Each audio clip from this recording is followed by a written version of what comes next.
विगत दिनों बांके बिहारी मंदिर पर बनने वाले कॉरिडोर को लेकर सुप्रीम कोर्ट का एक फैसला आया है। इस पर बात करने के लिए हमारे साथ हैं मंदिर के सेवायत गोस्वामी हैं। जी बताइए क्या नाम है आपका? मेरा नाम रजत गोस्वामी है। रजत जी बताइए जो फैसला आया है इसे आप किस तरह से देखते हैं?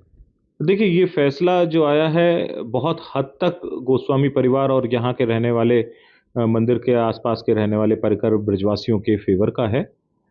एट लास्ट कम से कम जो है माननीय सर्वोच्च न्यायालय ने जो सरकार एकदम से ऑर्डिनेंस लेकर के आ गई और अभी शायद 13 तारीख को ओपन हाउस में उनका उसको एक्ट बना दिया जाता। अगर इस तरीके का ये आदेश नहीं होता तो तुरंत ही यहाँ तोड़फोड़ की कार्रवाई शुरू हो जाती या मंदिर का जिस तरीके से अधिग्रहण किया जा रहा था वो शुरू हो जाता, तो उस पर कहीं ना कहीं एक ब्रेक लग गया है। और साथ ही साथ सुप्रीम कोर्ट ने जो एक आदेश अपना ही करा हुआ था उसको रिकॉल कर लिया, जिसमें सरकार ने गलत तरीके से एक प्राइवेट पिटीशन में जा करके एक ऐसे लिटिगेशन में गए जिससे उनका कोई रिलेवेंट नहीं था, जिससे बांके बिहारी मंदिर का कोई रिलेवेंट नहीं था। और वहां जा करके बांके बिहारी मंदिर के लिए एक ऑर्डर करा लिया जिसमें 263 करोड़ रुपए जो है वो अपने नाम करवा लिए कि इस पैसे से वो कॉरिडोर का निर्माण कराएंगे। उस ऑर्डर को भी जो है पूरी तरीके से रिकॉल कर लिया है और ऑर्डिनेंस को के लिए ये कहा गया कि इसको एप्रोप्रिएट हाई कोर्ट यानी कि उच्च न्यायालय इलाहाबाद के लिए आप लोग जाइए, वहाँ पर आप अपनी बात रखिए।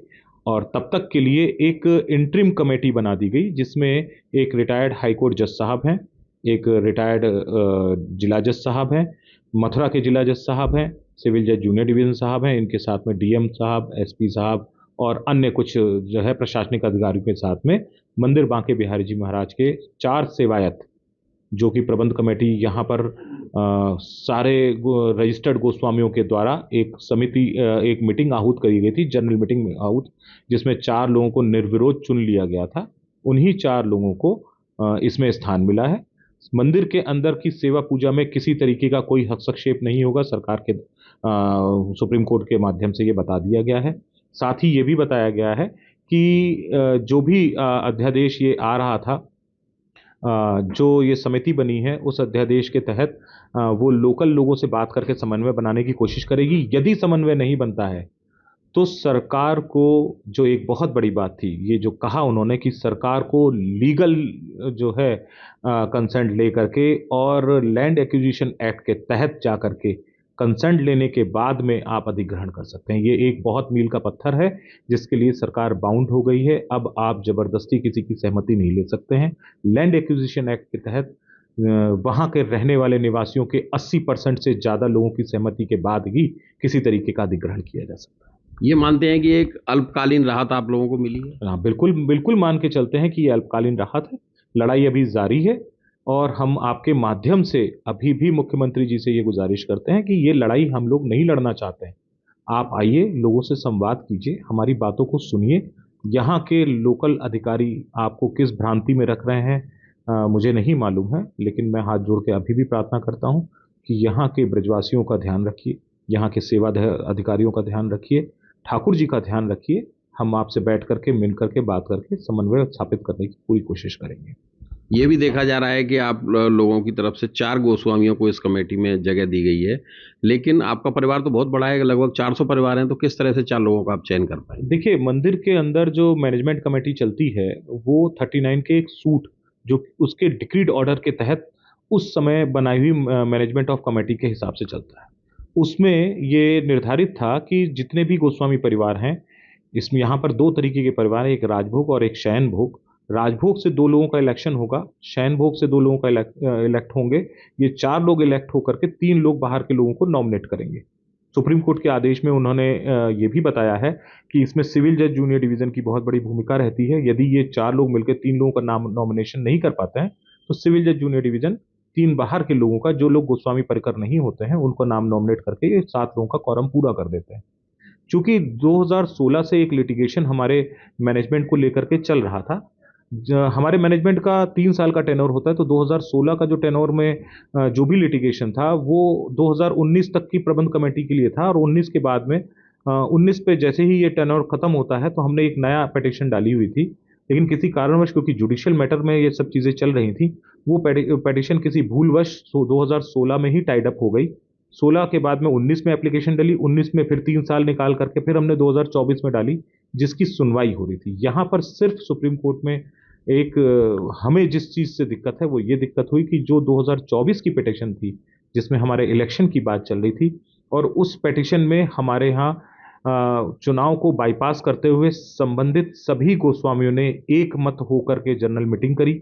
उसमें एक राय होकर के निर्विरोध 4 लोगों को चुन लिया गया। उन 4 लोगों ने निर्विरोध होकर 3 लोगों को चुन लिया गया और 7 लोगों का quorum करके हमने ये ऑन रिकॉर्ड इलाहाबाद में भी और दिल्ली सुप्रीम कोर्ट में भी ये चीज़ें ऑन रिकॉर्ड लगा दी गई थी। लेकिन पता नहीं किसी वजह से माननीय सर्वोच्च न्यायालय ने इस पिटिशन पर स्टे कर दिया। पर्टिकुलर पहले 21 तारीख के शायद ऑर्डर को स्टे करा और फिर उन्होंने ये भी स्टे कर दिया कि इस पर कोई भी सुनवाई जो है वो तब तक के लिए स्थगित करी जाती जब तक के लिए ये ऑर्डिनेंस पर सुनवाई पूरी नहीं हो जाती। माना जाता है कि ये जो कॉरिडोर की नींव रखी गई है वो जो बांके बिहारी मंदिर में जन्माष्टमी वाले दिन जो दुर्घटना हुई थी उसके बाद ही इसकी नींव रखना शुरू हो गया था। अब जन्माष्टमी आने वाली है, तो इससे किस तरह की व्यवस्थाओं को आप देखते हो कि इससे इस प्रकार की कोई घटना की पुनरावृत्ति न हो? देखिए, पिछला 20 से 25 साल या शायद 35 साल से मैं मान के चलता हूँ, जब से मंदिर में भीड़ बढ़ना शुरू हुई, शायद 90 के दशक से, 90 के दशक से या तो प्रबंध कमेटी रही या सिविल जज जूनियर डिवीजन रहे। अमूमन 90 से 2000 तक सारी प्रबंध कमेटियां ही थीं। उसी दौरान से जब से भीड़ बढ़ना शुरू हुई, तब से इन उत्सवों पर, जिनमें जन्माष्टमी भी एक होता है, लिखित तौर पर पूरे प्रशासन को, उसमें प्रशासन के जितने भी तबके होते हैं, जैसे कि एसपी साहब, डीएम साहब, मुख्य चिकित्सा अधिकारी और बाकी जितने भी मुख्य जितने भी इनके आयोग हैं, उन सबको लिखित तौर पर यह दिया जाता है कि पर्टिकुलर डेज पर भीड़ बढ़ने के कारण किसी तरीके की अनहोनी की आशंका रहती है तो आप आइए और इस दिन का चार्ज जो है आप संभालें। इसको वो लोग एक्सेप्ट करते हैं और यहाँ आते हैं। जितने भी उनके साथ में लगे हुए कार्यकर्ता, या कह लीजिए कि जितने भी सिपाही या दरोगा या बाकी अधीनस्थ अधिकारी होते हैं, जो लोग भी आते हैं, मंदिर प्रशासन उनके भोजन पानी की उनकी व्यवस्था करता है। उनका बाकायदा चार्ट मेंटेन होता है। ये सारी चीज़ें ऑन रिकॉर्ड होती हैं। सारी चीज़ें जो है यहाँ के ऑफिसरों के पास में अवेलेबल होंगी कि पुराने एक लंबे समय से रह रहे हैं। तो जो जन्माष्टमी में 2022 में भी जो हुआ, प्रशासन के पास में पूरी व्यवस्थाएं थीं, गड़बड़ी प्रशासन से हुई, जिसका खामियाजा गोस्वामियों को भुगतना पड़ रहा है। जब 2016 से हमारे पास प्रबंधन ही नहीं था तो गोस्वामियों की गलती क्या थी, बात इस चीज़ की आ जाती है। अब चूंकि प्रबंधन अभी भी हमारे पास में नहीं है, उम्मीद ये करता हूं कि सुप्रीम कोर्ट के आदेश के बाद बहुत जल्दी ये समिति बनेगी। हो सकता है कि ये समिति बन जाएगी तो एक अच्छे दर्शन कराते हुए, श्रद्धालुओं की व्यवस्था करते हुए, जिसमें हमारे भी सजेशंस होंगे, और जन्माष्टमी का उत्सव निकाला जाएगा। ये थे हमारे साथ सेवायत गोस्वामी। उनका साफ साफ कहना है, उनकी मुख्यमंत्री जी से एक अपील भी की गई है कि यहाँ पर मुख्यमंत्री खुद आएँ और गोस्वामी समाज से उनकी समस्याओं का समाधान करें, बैठ के एक समाधान निकालें, जिससे कि ये लड़ाई यहाँ पर भी समाप्त हो सके। क्या नाम है आपका? मेरा नाम निखिल गोस्वामी है। निखिल जी, सुप्रीम कोर्ट ने जो फैसला दिया है बांके बिहारी कॉरिडोर को लेकर, किस तरह उसको आप देखते हैं? देखिए, सुप्रीम कोर्ट ने अभी अंतरिम कमेटी का दिया है, तो अभी तो क्या नियम होंगे, क्या वो होंगे, इतनी जानकारी मुझे भी नहीं है। कॉरिडोर पे रोक लगी है इतना मुझे, और जो सरकार न्यास ला रही थी उस पर रोक लगी है। श्री बांके बिहारी जी महाराज के श्री चरणों में पूर्ण विश्वास है कि जो भी होगा सभी के लिए अच्छा होगा। इस तक आज तक जो फैसला आया है, जो फैसला सुना है, उसको आप किस तरह देखते हैं? आपके फेवर में है या सरकार के फेवर में? देखिए, ना तो पूरी तरह सरकार के फेवर में कहूंगा मैं इसको, और बस इतना ही कहूंगा मैं कि अंतरिम कमेटी है, बाकी हाईकोर्ट में केस चली रहा है, तो जैसा आदेश हाईकोर्ट का आएगा उस पर निर्भर करेगा सब चीजें। अभी तो कमेटी तो पहले भी थी। कमेटी गोस्वामियों की नहीं थी, पहले जो व्यवस्था थी वो मथुरा मुंसिफ के हाथ में थी, सिविल जज जूनियर डिवीजन के हाथ में थी। तो जो भी निर्णय थे उन्हीं के हाथ में थे, उन्हीं के आधार पर व्यवस्था चल रही थी। अब वो हाई कोर्ट के जो रिटायर्ड जज हैं उनके अधीन जो कमेटी बनेगी, अब वो देखते हैं, उनसे बात होंगी, क्या जब चार्ज लेंगे तब मालूम पड़ेगी। अभी जल्दबाजी होगा कुछ भी कहना। क्या नाम है आपका? स्वप्निल खोबरागड़े। आप कहाँ से आए हैं? नागपुर से। यहाँ पर वृंदावन के बांके बिहारी मंदिर पर एक कॉरिडोर बनाने की बात चल रही है। अगर कॉरिडोर बनता है तो आने वाले श्रद्धालुओं को फायदा होगा या नुकसान? फायदा होगा। किस तरह इसको आप देखते हैं? बस आशीर्वाद। क्या फायदा होगा? अपने आप पे परिवर्तन होगा। जैसे अपन मंदिर में आते हैं तो एकदम श्रद्धा से आते हैं, भीड़ भाड़ से बच जाएं। क्या नाम है आपका? भीम सिंह। भीम सिंह जी कहाँ से हैं? आगरा से। यहाँ पर जो कॉरिडोर बनेगा तो उससे आने वाले श्रद्धालुओं को क्या फायदा होगा? जी सर, ऐसा है, जब लोग आते हैं यहाँ पे बहुत भीड़ होती है, आपसे में खींचतानी होती है, मतलब गिरते हैं लोग और मतलब दर्शन करने में दिक्कतें आती हैं। इस वजह से रास्ता सही होगा, सही दर्शन होंगे, सही मार्ग मिलेगा और जो बिहारी के दर्शन करते हैं वो ठीक तरह से हो जाएंगे, अच्छी तरह से हो जाएंगे, श्रद्धा से हो जाएंगे, भाव से हो जाएंगे। अभी क्या है, जैसे भीड़ भाड़ होती है, वो धक्का मुक्की हो रही है, बहन गिर रही है, बेटी गिर रही है और भी अन्य लोग गिर रहे हैं, इससे बचाव हो जाएगा। हमारे साथ और भी कुछ श्रद्धालु हैं, हम आपको बात करेंगे और उनसे ये बताएंगे, पूछना चाहेंगे कि किस तरह से यहाँ पर ये जो कॉरिडोर बनेगा उससे यहाँ पर आने वाले श्रद्धालुओं को क्या फ़ायदा होगा या नुकसान होगा। जी, कहाँ से आए हैं आप लोग? आगरा से। यहाँ पर कॉरिडोर बनाने की बात चल रही है, अगर कॉरिडोर बनेगा तो यहाँ पर आने वाले श्रद्धालुओं को फायदा होगा या नुकसान होगा? फायदा ही होगा, क्या? भीड़ भाड़ कम हो जाएगी, हादसे होते रहते हैं, ये नहीं होंगे। आप कहाँ से आए, क्या नाम है? मध्य प्रदेश। यहाँ पर कॉरिडोर बनाने की बात चल रही है, अगर यहाँ पर कॉरिडोर बनता है तो किस तरह इसको आप देखते हैं? सही है, वैसे भीड़ लाइन वाइज हो जाएगी, थोड़ा सा दिक्कत नहीं होगा। ये थे हमारे साथ यहाँ पर आने वाले श्रद्धालु। आप देख सकते हैं कि हम इस समय बांके बिहारी जी मंदिर गेट नंबर 3 पर खड़े हुए हैं और यहाँ पर हमने श्रद्धालुओं से बात की है। उनका साफ साफ कहना है कि यहाँ पर बांके बिहारी मंदिर पर अगर कॉरिडोर बनता है तो उससे आने वाले श्रद्धालुओं को बहुत सहूलियत मिलेगी और यहाँ पर अपने आराध्य के दर्शन करने में वो सुगमता से अपने आराध्य तक पहुँच पाएंगे और उनके दर्शन कर पाएंगे। जो बांके बिहारी मंदिर पर जो कॉरिडोर बनेगा उसको लेकर किस तरह से आप देखते हैं?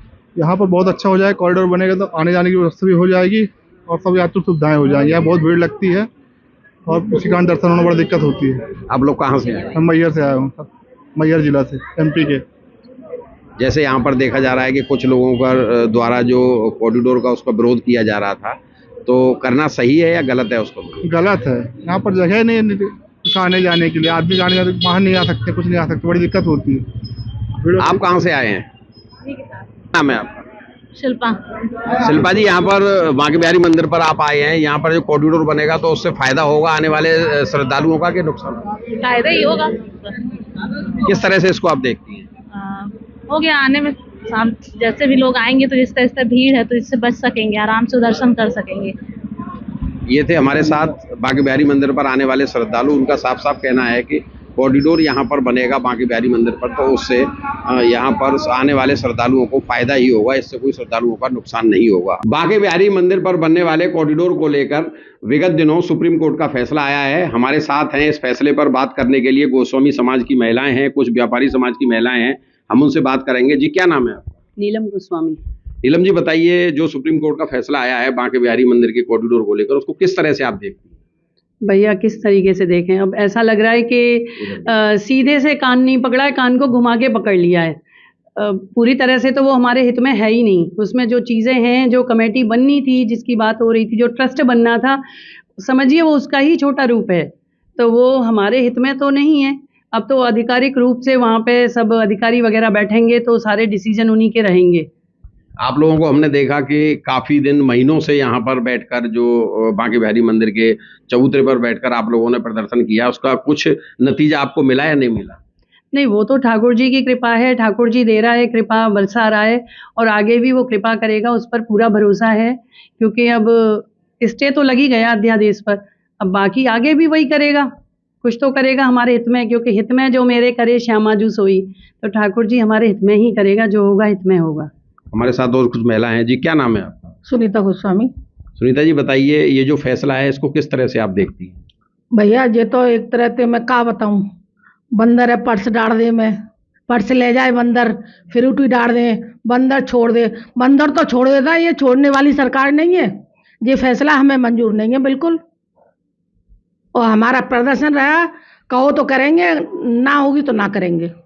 बांके बिहारी जी की मर्जी है, ठाकुर जी की इच्छा, ठाकुर जी की इच्छा है। ठाकुर जी जैसा निर्देश। आप क्या कहना चाहेंगे? भैया, मैं ये बोलना चाहूँगी कि हमने ठाकुर जी से बराबर गुहार लगाई, लाला ने हमारी बड़े अच्छे से सुनी। इस पे एक स्टे लगा 1 साल के लिए। लेकिन मैं एक चीज़ पूछना चाहूँगी अपने माननीय गवर्नमेंट से, जितने भी अधिकारीगण हैं, एक बात बताइए कि आप लोगों ने एक कमेटी गठित कर दी हमारे लिए और एक रिटन में हमको कल आदेश मिल गया कि कमेटी बैठेगी। तो आप एक चीज़ बताइए मेरे को, कमेटी अगर बैठ रही है तो क्या सारे गोस्वामी जन अलग हो जाएंगे? नहीं हो सकती ना। तो आप कमेटी को बिठा के हम पे एक ऑर्डर थोप रहे हो कि हम लोग बैठेंगे आधिकारिक रूप से, बाकी आपका सब बाहर हो, 4 गोस्वामी समाज अंदर रहेंगे। तो ये क्या अधिकारों का हनन नहीं है? सबसे पहली बात। दूसरी बात ये बताइए कि अगर स्टे लगाए तो कोर्ट में केस चलता रहता और सेवा ठाकुर जी की यथावत चलती रहती, जिस तरह से चलती आ रही है, सभी संभाल रहे थे वैसे ही संभलती रहती और केस वहाँ चल रहा था, चलता रहता। इस कमेटी को बनाने का क्या सेंस था, ये चीज़ मैं समझना चाहती हूँ बस। और भी हमारे साथ कुछ महिलाएं हैं जी, क्या नाम है? सुमन गोस्वामी।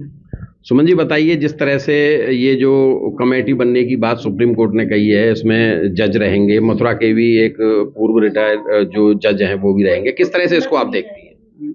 हम तो इसे सही तरह से नहीं देख सकते हैं भैया। हमें ना तो बस ये थोड़ा सा हमें राहत मिल गई थी कि ये हमें स्टे मिल गया था, बाकी आगे कानून जो कार्यवाही करता वो करता रहता। लेकिन इन्होंने तो वो भी मौका नहीं दिया है कि हमारी जो हाई कोर्ट में जो चल रही है केस, उसे 2-4 तारीख तो सुनते, इन्होंने तो हमारे ऊपर लाद दिया है।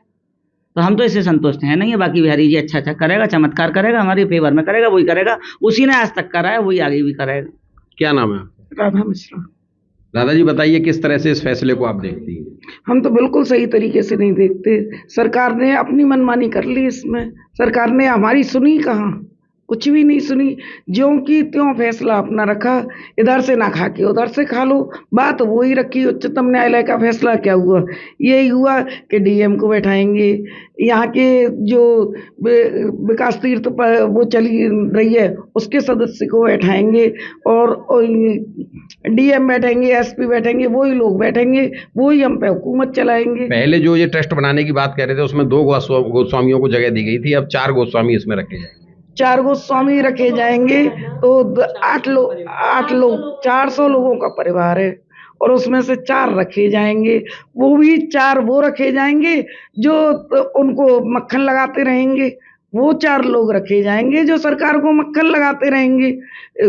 निष्पक्ष तो फैसला हुआ नहीं ये वाला। भाई 400 को 4 में कैसे मैनेज कर लोगे आप? ये थी हमारे साथ गोस्वामी समाज की महिलाएं। उनका साफ साफ कहना है कि यह जो सुप्रीम कोर्ट का फैसला आया है ये उनके फेवर में नहीं है, बात को घुमाकर पेश किया गया है और बात सरकार की ही रही है। लेकिन इससे वह लोग जो गोस्वामी समाज की महिलाएं हैं, जो व्यापारी समाज की महिलाएं हैं, वो इस फैसले से संतुष्ट नजर नहीं आ रही हैं। क्या नाम है? श्रद्धा खंडेलवाल जी। मैम बताइए, ये जो सुप्रीम कोर्ट का फैसला आया है बांके बिहारी मंदिर पर कॉरिडोर जो बन रहा था उसको लेकर, इसे किस तरह से आप देखती हैं? देखो, अभी ये कोई हमारे हित में तो है नहीं, पूरा भी क्लियर भी नहीं हुआ है कि कॉरिडोर बनेगा कि नहीं बनेगा, कि ये तो अभी आधी नैया इधर है आधी उधर है। अभी जब क्लियर होगा, डेट पड़ेगी, अभी तो हाई कोर्ट जाएगा हमारा मामला, तो अभी पता चलेगा क्या होता है क्या नहीं। अभी तो सब बिहारी जी भरोसे है, अभी कोई चीज़ क्लियर नहीं हुई है कि अभी तो सुप्रीम कोर्ट से ही तो वो हुआ है, सुप्रीम कोर्ट से हाई कोर्ट में पहुंच गया है।